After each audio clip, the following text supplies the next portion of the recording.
Okay, guys, your doctor Naveed Ahmed Sheikh is here again with you guys, and today I'm here with a very important topic, and this topic is especially dedicated to my juniors, to those who want to learn how to study a research paper or how to read a trial or a case report. Because a lot of time I have observed with my juniors, especially, that they are unable to interpret it or get the conclusion from the research or from the research studies and the clinical trials.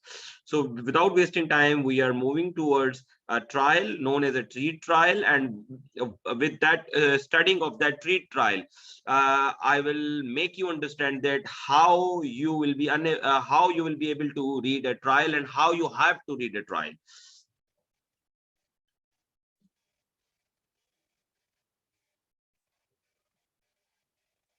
So guys, before starting anything, before starting reading a trial, you have to look for that what thing you're gonna read, or what you're gonna read actually, what thing you are reading, such as if you're reading a case reports, case control studies, or the cohort studies. So these are the studies which have a very least weightage in the research world, because every research, every study, every research article has a weightage in the research world. If you're reading or doing the observational studies, such as a case, as I told you earlier, case control and the cohort studies, they have a very least weightage. So if you're reading a trial, such as most of the time we are reading a trial in our clinical setting, such as randomized control studies, here which is mentioned as a randomized control studies, are also known as a randomized control trials. Okay, the quasi experimental studies are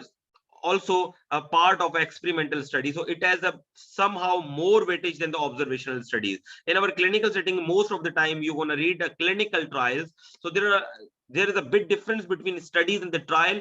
I'm not going into detail because I don't want to make you confused among trials and studies and experimental studies. You just want to know that the thing which you're going to read, you must know that what thing I'm going to read and what weightage it has in the research world, because you have to change your practice, your clinical practice, according to the weightage of that research article. For suppose if you have read a case report about a different sort of treatment in ACS patient, so you are not supposed to change your medical treatment or the treatment strategy just on the basis of the case reports or the case control studies. But yes, you can modify your treatment according if you are after reading a randomized control trial, because it has somehow more weightage than the case reports, case control, and the cohort studies.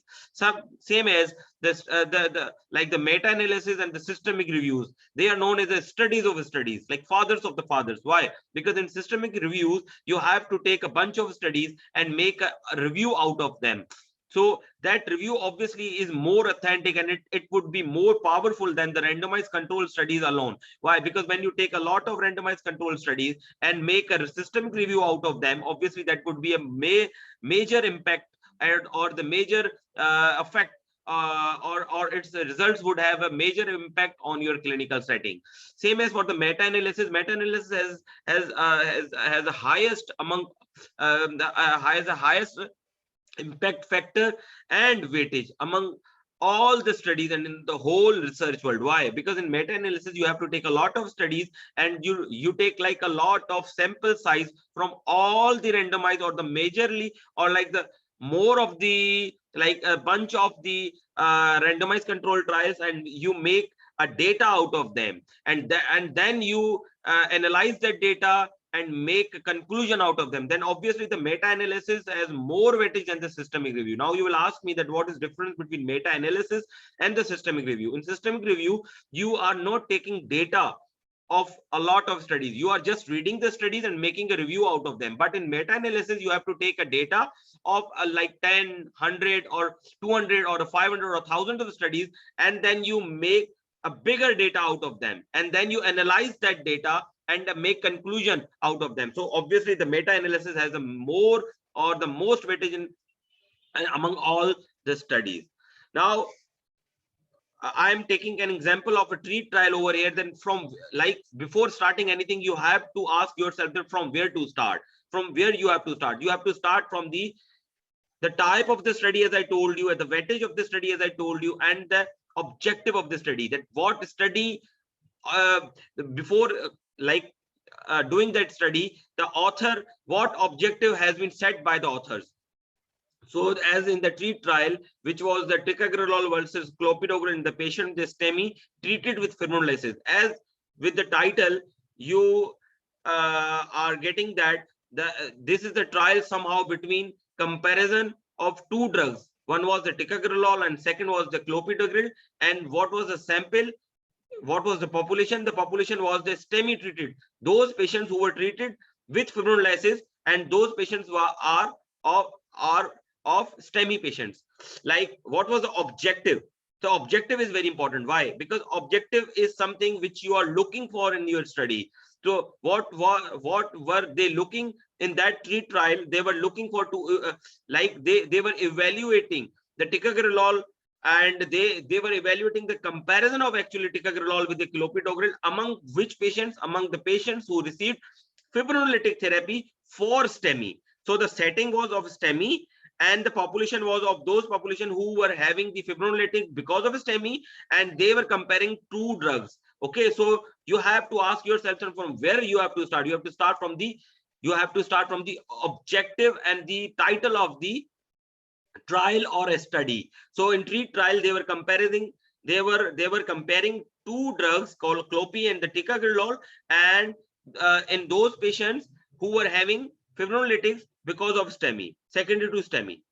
So what was the methodology? The second topic which you actually want to look for, which you actually want to be looking for, is methodology. That how have they performed this trial? How did they do this trial? Objective, obviously, as we discussed, that after objective you have to look for what was the sample size, what was the sample. But the bigger the sample would be, the bigger would be evidence, the bigger would be impact. And then after obviously sample, you have to look for that what sort of patient they took, and what of the patients which were in excluding criteria. Excluding means that they excluded from their study. They minus those patients from their study. They subtract them from, like, age less than 75 years would be the inclusion. Received fibrinolytic, as I told you, would be the inclusion. So more than 75 would be an exclusion for them. And those patients who haven't gone through the fibrinolytic therapy for STEMI was an exclusion. Presentation within 24 hours from the symptoms of onset, like after 24 hours would be an exclusion. So this was an inclusion criteria. So now you have, while reading a trial, now the things are going to be clear in your mind, that if you are actually comparing a clopi and tica in your real-time scenario, or in your patient census, or in your patients, then you have to look for these. You have to take care of these things, like your patient should be less than 75 years, your patient should be on fibrinolytic therapy, and your patient should be having the symptoms of less than 24 hours before coming for the STEMI or having the fibrinolytic therapy. So for those patients, the trial would be valid in your clinical practice. If your patient is more than 75 years of age, then it would be inappropriate to practice this trial in your clinical life or in your real life. So they compared two drugs. Number one was the delayed ticagrelor. They gave the patient ticagrelor, but in delayed setting, like a couple of hours, or like a 12 hours. And then other group, they gave clopidogrel. So number they have written here, that in around 1900 patients they gave ticagrelor, and in 1886, like around 1900 patients, they gave clopidogrel. And then what they saw, that obviously after methodology, you have your interest would be in outcome, that what was the outcome. Now the outcome is very much important. The basics of positive trial or negative trial depends upon the outcome. If your primary outcome is negative, like if you are expecting an outcome, primary outcome was that, like if you have made a primary outcome, or if you have made a statement or a hypothesis that this study would prove that clopidogrel would be superior to ticagrelor or ticagrelor would be superior to clopidogrel. So you have to make an outcome, or you have to make a hypothesis before starting a trial. If your primary outcome proves the hypothesis, it means your study is positive. Got it? Got it? Because it is very much important. The outcome is very much important. If your primary outcome has not been proven, but your secondary outcome has been proven in your study, so you won't say that your study is positive one. Such as you were doing a trial among clopidogrel, as here in ticagrelor and clopidogrel. Then you found an incidental finding that because of the clopidogrel, the CVA was less among the patients who were having clopidogrel. But the MI which you are actually looking for, like which was your actually primary outcome, that MI would be decreased with the patients with ticagrelor, which you won't find in your this study, but you find that clopidogrel proved that it has a less chances of CVA in the patients who were having clopidogrel. So that would be the secondary outcome, because you were not looking for that outcome. And though the secondary outcome would be positive, but your trial would still be negative. Why? Because your primary outcome is negative, because the outcome which you actually use set secondary to your hypothesis is negative. So the primary outcome set in this clinical trial was TIMI major bleeding. They were not looking for the major adverse cardiovascular event, though that was the secondary outcome. The primary outcome was major bleeding. So what they observed, that the major bleeding was more, like it was 0.7%, 73% in the ticagrelor group, and it was less in clopidogrel group. And the secondary outcome, what they observed, that obviously now you are looking here that secondary outcome is worse with the clopidogrel group, but still now you will see that in the conclusion that trial would be non-inferior.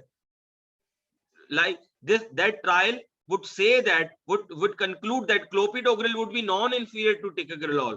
Why? Because in the TIMI major bleeding, the bleeding is almost more or less, it is more, like it is slightly more in ticagrelor, and it's almost same, like it is almost 70% or 73%, like it's very slightly different. There is no major difference between TIMI major bleeding in both groups, but you are seeing that, you are observing that, but there is a major difference. There's a major difference in secondary outcome in cardiovascular mortality, which was the major which was the cardiovascular mortality, myocardial infarction, or the stroke, which was less in ticagrelor group, but it was more in clopidogrel group, because you know that ticagrelor is a potent antiplatelet. Now, in if we see the MACE, like after the secondary outcome, major adverse cardiovascular event or recurrent ischemia or arterial thrombosis at 12 months, it was again more. It was again more than around 1% more in clopidogrel and less in ticagrelor. But now what you are seeing that in conclusion, what they have told that among patients age less than 75% of the year, which is STEMI, administration of ticagrelor after fibrinolytic therapy did not significantly reduce the frequency of cardiovascular events when compared with the clopidogrel. Why they have concluded that? Because their primary outcome is not significantly different in both groups. So actually I want to mention here and make you understand that primary outcome is always important. If your primary outcome is not having significantly different in both groups, then it means your study is inconclusive. Your study is non-inferior to one and another drug. However, you are looking that in the secondary outcome, there is a lot of difference. There is a significant difference between clopidogrel and ticagrelor. So to prove that secondary outcome, you have to set another trial. You have to set another trial in which you have to make that cardiovascular mortality, myocardial infarction or stroke, and major adverse cardiovascular event on the 1 year.